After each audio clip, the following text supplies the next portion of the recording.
ఏ ప్రభుత్వం అధికారంలోకి వచ్చినా వచ్చే ముందు ఇచ్చే ఏకైక హామీ ఏదైనా ఉంది అంటే పేదల సొంతింటి కళ నిజం చేస్తామని. ఇది ఎప్పటి నుంచో వింటూనే ఉన్నాం. అలాగని చెప్పి ఇల్లు ఇవ్వట్లేదని అయితే నేను అనట్లేదు. ఇల్లులు ఇస్తున్నారు, ఆ ఇల్లుల్లో ఉంటున్నారు కూడా. ఈ మధ్యన మొన్న అయితే జగన్మోహన్ రెడ్డి హయాంలో మొత్తం ఇండివిజువల్ హౌసెస్ ఇచ్చే ప్రయత్నం, అందులో కూడా రకరకాల విమర్శలు. వీళ్ళు వచ్చిన తర్వాత మళ్ళీ టిడ్కో ఇల్లు, ఇవన్నీ నడుస్తూనే ఉన్నాయి.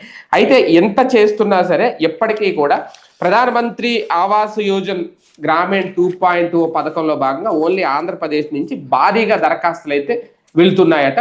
వాటిని కూడా మంజూరు చేసే ప్రయత్నం అయితే చేస్తోంది కేంద్ర ప్రభుత్వం. అయితే ఇందులో కేంద్రం ఇచ్చిన, రాష్ట్ర ప్రభుత్వం మేము ఇస్తున్నాం అని చెప్పిన, ఫైనల్ గా వచ్చేదంటే పిఎం ఆవాస్ యోజన నుంచే వస్తాయి. ఒకవేళ వాళ్ళ బెనిఫిట్స్ ఉన్నా, లేదంటే లోన్లు తీసుకుని 2 లక్షలు ఎంత కట్ట ఏం చేసినా. కానీ ఇన్ని చేస్తున్నా దరఖాస్తులు ఇంకా పెరిగిపోవడానికి, లబ్ధిదారులు పెరిగిపోవడానికి, మళ్ళీ ఇందులో కూడా నిజమైన పేదలకే ఫస్ట్ ప్రయారిటీ అంటున్నారు. అసలు నిజమైన పేదలు అనేది ఎలా గుర్తిస్తారు? ఇప్పుడు ఇది కేంద్రానికి, రాష్ట్ర ప్రభుత్వానికి కూడా ఒక సవాల్ అవుతుందా, లేదంటే రాజకీయంగా దీన్ని వాడుకుంటున్నారా? అసలు నిజంగా పేదవాడి సొంతింటి కళ నిజం అవుతుందా లేదా? ఇదే అంశం మీద చర్చించే ప్రయత్నం చేద్దాం. సార్, నాకు తెలిసి మీరు కూడా ఎప్పటి నుంచో చూస్తూ ఉండొచ్చు ఇవి. ప్రతిసారి ఇందిరమ్మ ఇల్లు అని, రాజీవ్ గృహ కల్ప అని, లేదంటే జగనన్న కాలనీ, ఇలా పేర్లు మారుతా ఉన్నాయి. అదే టైంలో లబ్ధిదారుల సంఖ్య కూడా పెరిగిపోతోంది. ఇప్పుడు రాష్ట్రం ఎంత గొప్పగా చెప్పుకుంటున్నా మేము ఇన్నిల్లు ఇస్తున్నామని, ప్రధానమంత్రి ఆవాస్ యోజన లాంటి కేంద్ర ప్రభుత్వ పథకాలు పెట్టినప్పుడు కూడా దరఖాస్తులు పెట్టుకుంటున్నారు అంటే అంటే అద్దుతున్నాయా ఇల్లు, అందట్లేదా, ఇచ్చిన నిరుపయోగం అవుతున్నాయా, ఎలా చూడాలి? అంటే దాదాపుగా 3 ఏళ్ళు గ్యాప్ వచ్చింది కదా, అందుకని వస్తాయి 10 లక్షలు అనేది. ఇప్పుడు జగన్ టైంలో 30 లక్షల ఇళ్లకి ఓకే చేశారు. అప్పుడు దాంట్లో 19 లక్షలేమో స్థలాలు ఇచ్చారు. ఇంకో 11 లక్షలకి, ఇదే 19 లక్షలకి ఇళ్లకి ఓకే చేశారు. అందులో 7 లక్షలు పూర్తయినాయి, మిగతాది అండర్ కన్స్ట్రక్షన్ లో ఉన్నాయి. ఇంకో 11 లక్షలేమో స్థలాలు ఇచ్చారు. కొన్ని చోట్ల ఆ స్థలాలు ఇప్పుడు లైక్ విజయవాడ, గుంటూరు లాంటి వాళ్ళకి ఇవ్వకుండా తీసుకొచ్చి అమరావతిలో పెట్టారు. అది వీళ్ళు అప్పుడు చేసి మళ్ళీ ఆగిపోయింది కదా కోర్టు కారణంగా. అట్లాగే ఆగిపోయినవి ఉన్నాయి. కొన్ని చోట్ల కోర్టు లిటిగేషన్స్ కారణంగా ఆగినాయి ఉన్నాయి. మాక్సిమం ఒక 3 లక్షలు అట్లాగే ఆగుంటాయి కోర్టు లిటిగేషన్స్. మిగతా అన్ని స్థలాలు ఇచ్చేశారు, కానీ వీళ్ళు కట్టుకోవాలి. ఇప్పుడు ఎట్లా ఉంటుందంటే, మీకు ఇదిగోయా ఆ ఊరి చివరిన సో ప్లేస్ లో అని చెప్పి తీసుకెళ్లి స్థలం ఇచ్చారనుకోండి, మీకు ఆ విలువ తెలియదు. మధ్య తరగతోడికి తెలిసినంతగా స్థలం విలువ, ఇంటి విలువ లేబర్కి తెలియదు. మీరు మధ్య తరగతోడికి తీసుకెళ్లి ఊరి చివరన 100 గజాల స్థలం ఇవ్వండి, 50 గజాల స్థలమే ఇవ్వండి, జీవితకాలం మీ పేరు చెప్పుకుంటాడు, నాకు స్థలం ఇచ్చాడని. మధ్య తరగతి విద్యావంతుడికి. అదే ఒక కార్మికుడికో, కూలీకో, గుమస్తాకో ఇవ్వండి, లేబర్కి ఇవ్వండి, ఆ బొక్కలో తీసుకెళ్ళి ఆ ఊరి చివరి ఇచ్చాడు, ఆడెవడుంటాడు అంటాడు. ఏదో చచ్చినోడి పెళ్లికి వచ్చింది కట్టమన్నట్టు తీసుకుని ఎవడన్నా 50,000 ఇస్తే అమ్మేస్తాడు, 2 లక్షలు ఇస్తే అమ్మేస్తాడు. అది వచ్చింది చాలనుకుంటాడు. ఇది దశాబ్దాలుగా జరుగుతున్నది. పేదలకు ఇల్లు ఇచ్చారు. వాంబే కాలనీ ఇల్లు 120 గజాలు అండి, ఒకటి 120 గజాలు. ఇవాళ 100 గజాలు ఇల్లు 50 లక్షలు విజయవాడలో, వాంబే కాలనీ యువతల రోడ్డు మీద. వాంబే కాలనీలో వచ్చేటప్పటికి 25 లక్షలు, 30 లక్షలు. ఇవాళ వాళ్ళు అప్పుడు ఎంతకు అమ్మేశారు తెలుసా? 25,000కి, 50,000కి అమ్మేశారు. సింగినగర్లో ఇప్పుడు ఫ్లైఓవర్ దగ్గరనే ఉన్నాయన్నీ ఒకప్పుడు మున్సిపల్ కార్పొరేషన్ ఫ్రీగా ఇచ్చిన ఇళ్ళు అవన్నీ. ఇప్పుడు కృష్ణలంక బస్ స్టాండ్ ఉంది కదా, బస్ స్టాండ్ హైవే ఉంది కదా, వారధి ఇవన్నీ, ఆ హైవేకి అటు ఇటు ఆక్యుపైడ్ ఉండే పాకలు ఉండే. ఆ పాకలన్నీ పీకేసి ఈ ఇళ్ళు ఇచ్చారు కట్టించి. మేము దగ్గరుండి చూసినాయి అవన్నీ. సిటీగా ఒక్కొక్క లారీ ఇంటి దగ్గరకు వస్తుంది, ఇంట్లో సామాన్లన్నీ ఎక్కించుకుని తీసుకెళ్ళి అక్కడ ఇంటి దగ్గర దించుతుంది, తాళం చేతులు పెడతారు.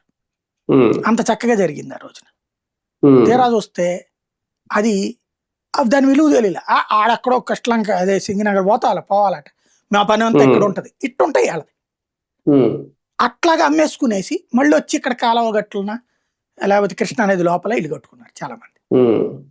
అలా జరిగినాయి. అంటే దానికి వాల్యూ తెలియదు.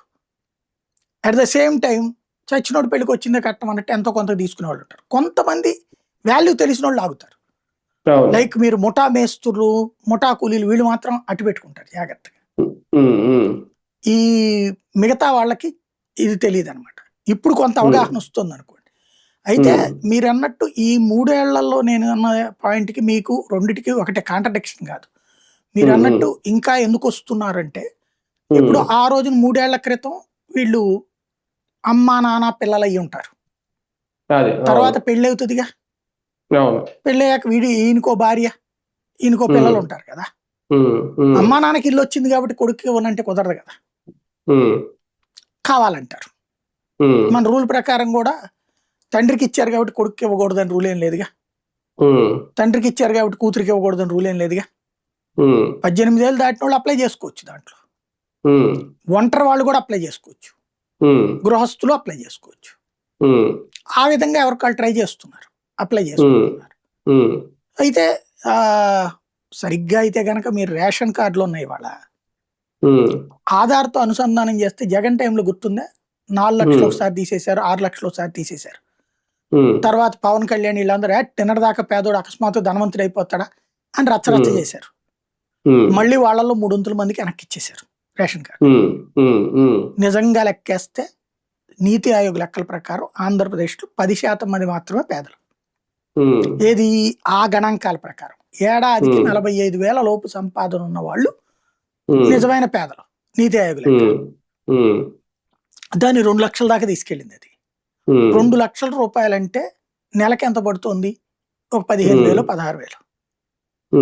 ఆ లెక్కన వచ్చేటప్పుడు బోల్డ్ ఎంతమంది ఉంటారు, 15,000 10,000 జీతకాలు వచ్చేటప్పుడు. అదే 4,000 రూపాయలంటే తక్కువ ఉంటారు. ఇప్పుడు 4 లక్షలు ఇవాళ ఒరిజినల్ ఇవాళ ఉన్న పరిస్థితుల్లో చూస్తే 4 లక్షల జీతం లోపల ఉన్నోళ్ళు కూడా పేదోళ్ళేనండి.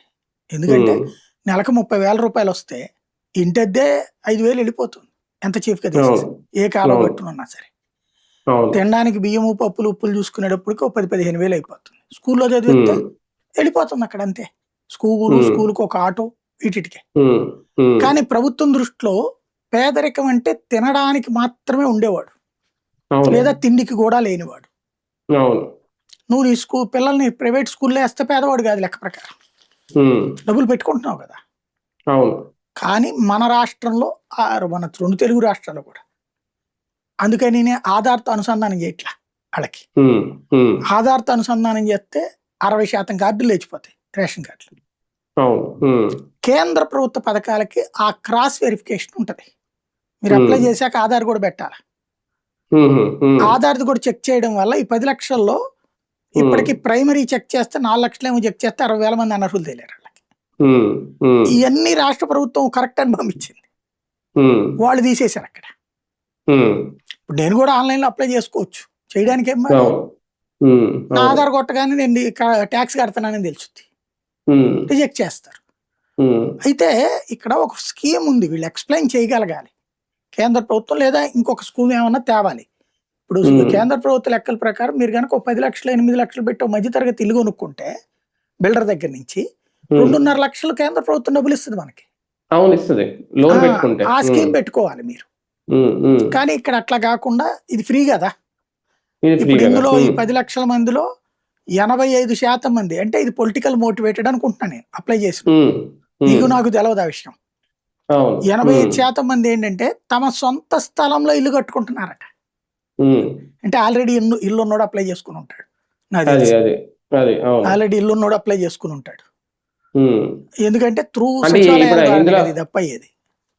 ఇందులో 60,000 మందిని అనర్హులుగా గుర్తించారు అంటున్నారు.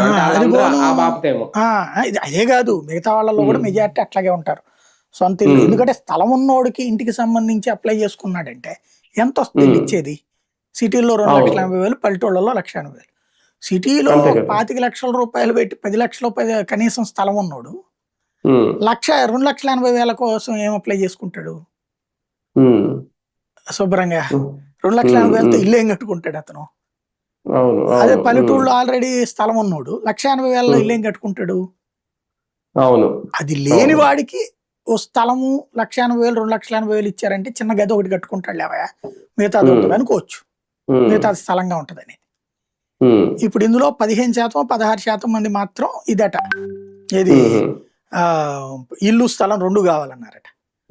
మిగతా వాళ్ళందరూ కూడా అంటే 1,50,000 మంది అట్లా అడిగారట. మిగతా వాళ్ళందరూ కూడా మా దగ్గర స్థలం ఉంది ఇల్లు ఇవ్వమంటున్నారట, శాంక్షన్ చేయమంటారట. అందులో 60,000 అనర్హులు అన్నారు. సార్ కానీ చాలా వరకు జరిగేది నాకు తెలిసి మీ టైంలో కూడా జరుగుతుండే ఉండుంటది అనుకుంటున్నాను నేను. ఒక 10 లక్షల ఇల్లు లేదంటే 30 లక్షల ఇల్లు ఇప్పుడు జగన్ చెప్పినట్టు శాంక్షన్ అవుతాయి, వాళ్ళ పేర్లు అన్నీ ఉంటాయి.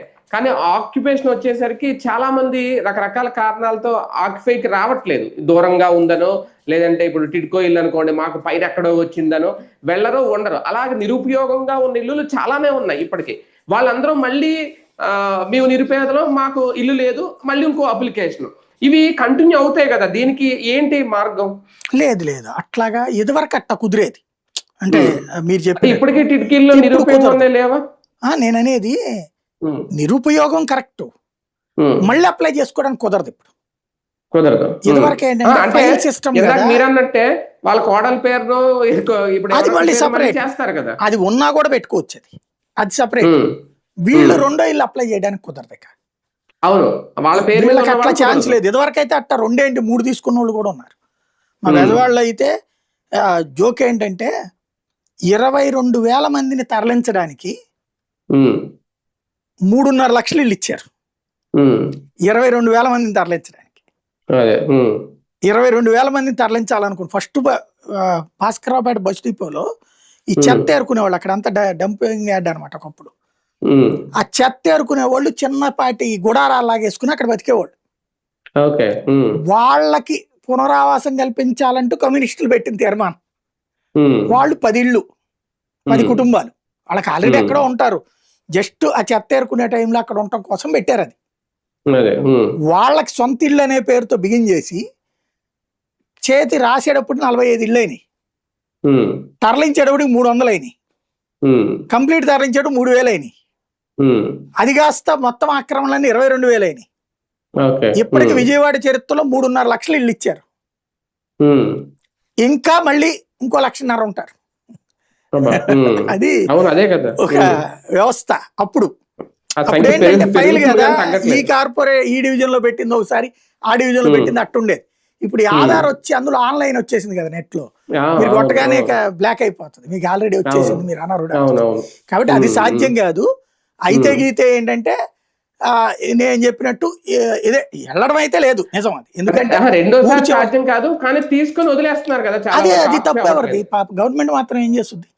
ఇప్పుడు ఎట్టుంటదంటే నాకు ఎక్కడే ఇల్లు నేనున్న చోట అంటే ఎవడు బిల్డింగ్ వాళ్ళు కొట్టిస్తారు వీళ్ళకి. బేసిక్ ఊరి చివరి పోయిన అది డెవలప్ అయ్యాక పోతారు వీళ్ళు మళ్ళీ, లేదా అమ్మేసుకుంటున్నారు. దాన్ని మనం ఏం చేయలేము, ప్రభుత్వం కూడా ఏం చేయలేదు. అది అంటే అంకెలు భారీగానే ఉన్నా సార్, లక్షల్లో ఇచ్చాం, వేలల్లో ఇచ్చాం అనేది, కానీ ఫైనల్ గా అవి ఫుల్ఫిల్ అవ్వట్లేదు. ఈ లోపల ప్రభుత్వాలు మంచిది, ప్రజలు తప్పు చేస్తే పాపం వాళ్ళు ఏం చేస్తారు ప్రభుత్వం.